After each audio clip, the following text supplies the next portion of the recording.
ආයිබෝවන් කියලා පිළිගන්නවා green farm Embilipitiya බලන ඔයාලව. ඉතින් මචංලා හොට් ඩ්‍රැගන් වගාවේ දෙවෙනි වීඩියෝ එක මේ විදියට ආරම්භ කරනවා.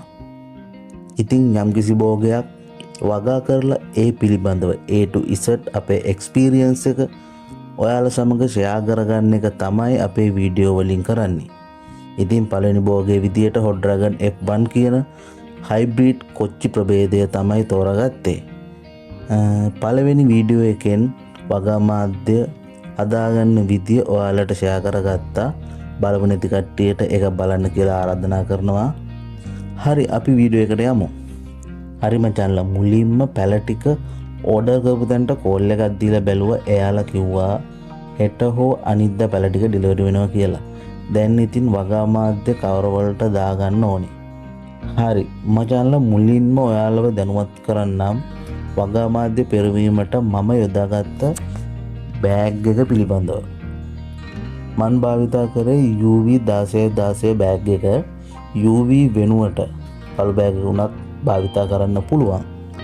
ඒත් මම මේක භාවිතා කරන්න හේතුව උනේ ඇඹිලිපිටි ප්‍රදේශයේ ටිකක් රස්නය වැඩි. ඉතින් UV බෑග් එකේ පිටත සුදු නිසා බෑගය තුල තිබෙන පස් හිරුවෙලේ නිසා රත් වීම අඩු කරනවා.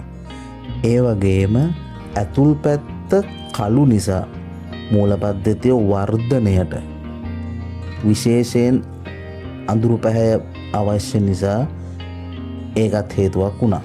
අනිත් ප්‍රධානම හේතුව තමයි මෙම වගාව ඉවර වීමෙන් පසු නැවත දෙපාරක් තුන් පාරක් පමණ මෙම බෑග් එක අපිට භාවිතා කරන්න පුළුවන් කොච්චි මිනිස් වගාව සඳහා.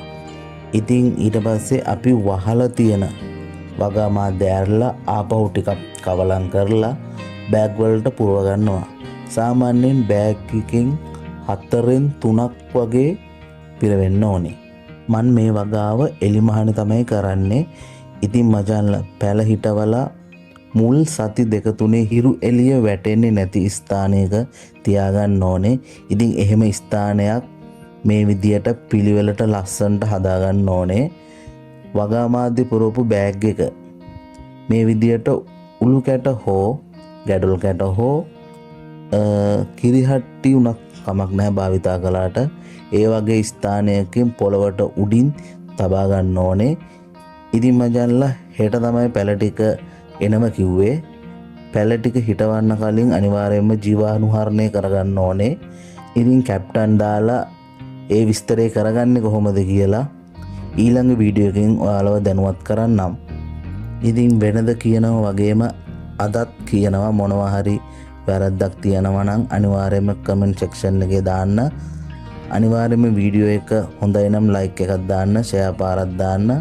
එහෙනම් ඊළඟ වීඩියෝ එකකින් හමු වෙමු. සුබම සුබ දවසක් වේවා හැමෝටම.